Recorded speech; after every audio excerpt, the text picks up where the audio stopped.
Hey everyone, and thanks for jumping back into the cryptoverse. Today, we're going to talk about Bitcoin, navigating the rest of 2021. If you guys like the content, make sure you subscribe to the channel, give the video a thumbs up, and also check out the Telegram channel, which you can find a link to in the description below. Let's go ahead and jump in. So, as we navigate the rest of 2021, we need to keep a close eye on some of these resistance levels that Bitcoin may be forming, okay? And the bull market support band is what helps us identify when Bitcoin can easily bounce back or when it makes it harder for it to bounce back. So when we're above the 20-week SMA, bouncing back can often be relatively easy, okay? People are still generally bullish, and then bouncing back up and then continuing to put in new all-time highs is not nearly as challenging.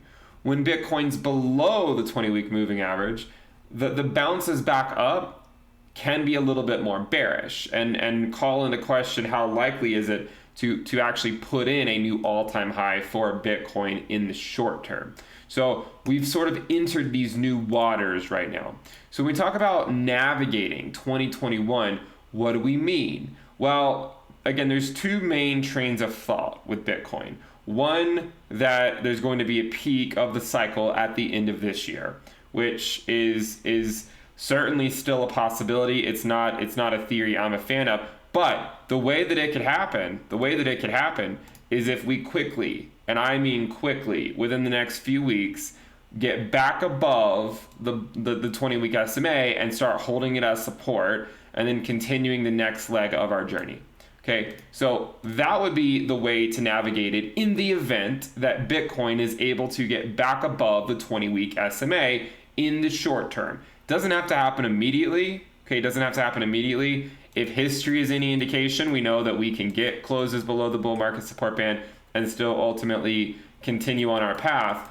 But when we look at the bull market support band, it's currently ranging from 45,738 to 48,839. Now those two numbers will vary depending on what exchange you use, okay? So what's interesting is that the 20-week SMA might in fact hold resistance right at 50K. So not the price of Bitcoin, but the 20-week SMA. If you look at the 20-week SMA, again, it's almost $49,000. But if you take a measured move from where we currently are and go back 20 weeks, we're essentially going to be replacing 33K with whatever this new number ends up being. And let's just say we close the week at 40K, and then you take, okay, well, the difference is only 7K. If you take 1/10 of that, that's $700. So 1/20th would be about 350, meaning we're still likely not going to be above 50K with a 20-week SMA, even by the end of this week.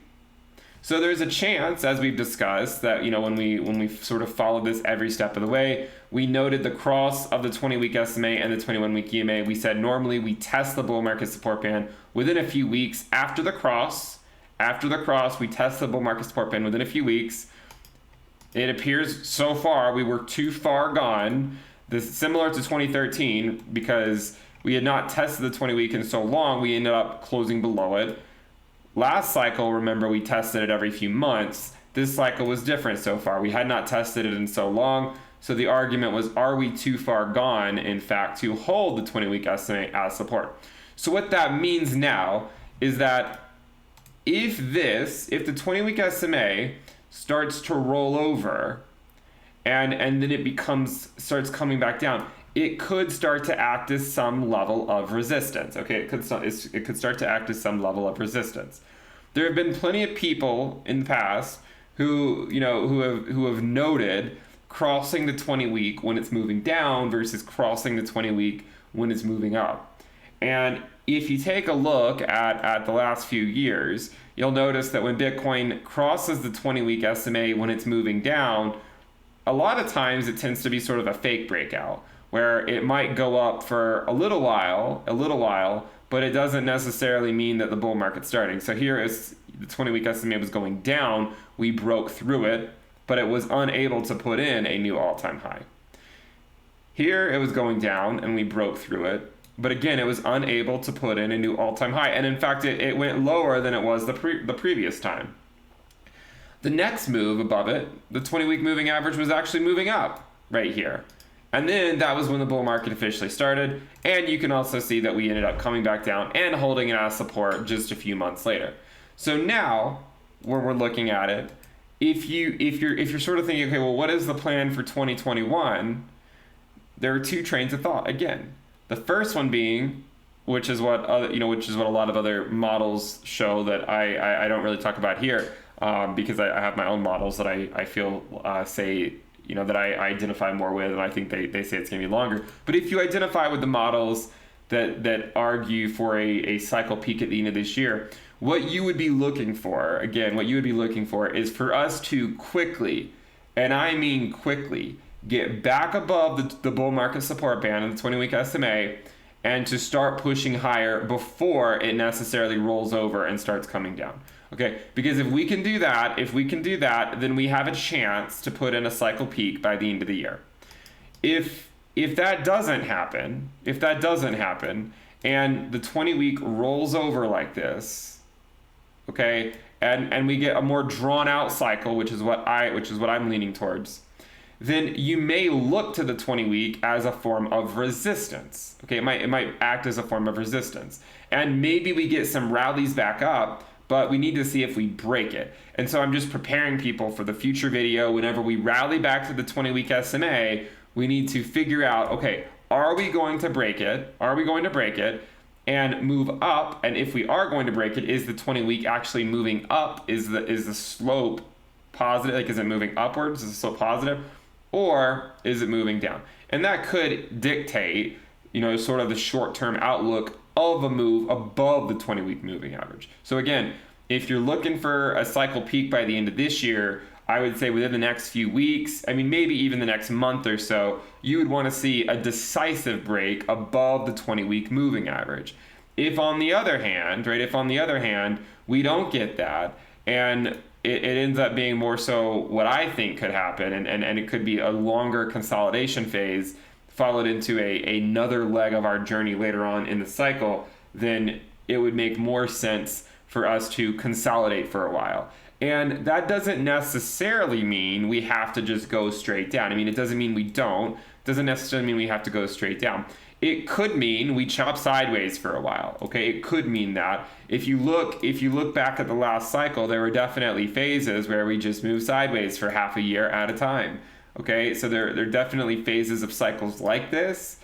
So I don't want us to think that we have to go down. But remember, in prior moves, when we get below it, like we did in 2019, we eventually can get a move back up.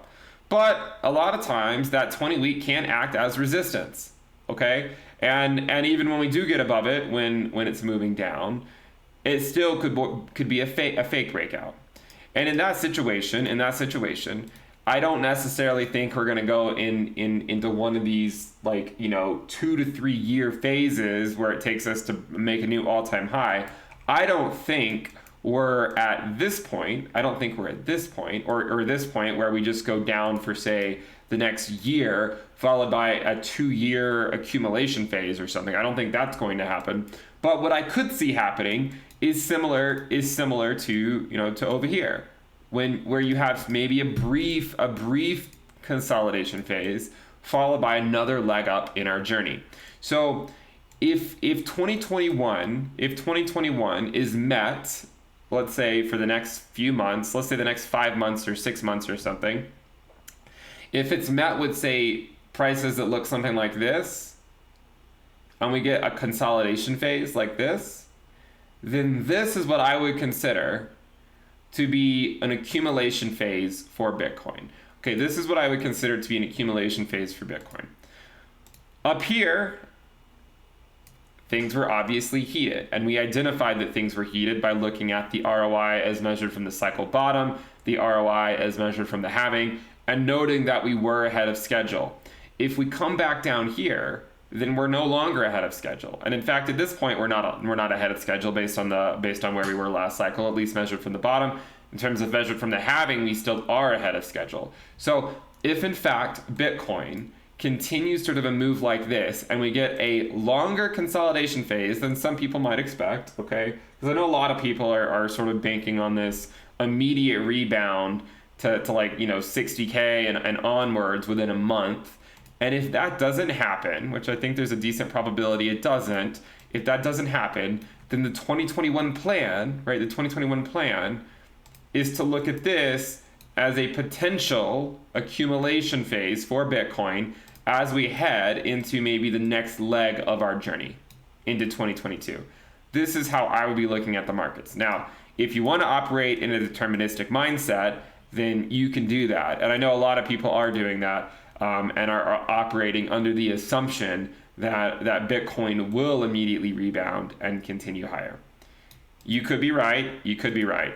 I'm just saying that we need to keep an open mind on where things are in the market and recognize that if we get this weekly close well below the bull market support band, history indicates that it's bearish. History indicates that it's bearish.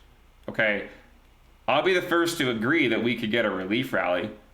I'm not going to argue with that. We could certainly get a relief rally at some point that takes us above the current levels. And of course I will agree with that. I think a relief rally could easily come. Even in 2019 when we fell, we sort of slowly fell for a while, then we closed below it, and then about a month later we had a relief rally back up to the bull market support band. And so if we were to continue to emulate that, we can take a little bar pattern here and overlay this fractal that we've been looking at for a while. If we were to emulate that still, then it could look something like that, where we spend some time down here in May and early June, and then maybe in the middle of June we do get a rally back up to the bull market support band or something, and then we'll need to say, okay, we're at a crossroads. I don't really feel like we're quite at a crossroads yet. I know some people are saying we are. I don't think we're quite at a crossroads yet. Even if we come down and sort of consolidate here for a little bit, and then we make a strong move back up to the 20-week moving average as it starts to roll over the next several weeks, I think that will be the crossroads. That will be the crossroads for 2021. Can we get back above it? And hold it as support? That's important, not just getting above it. Can we hold it as support?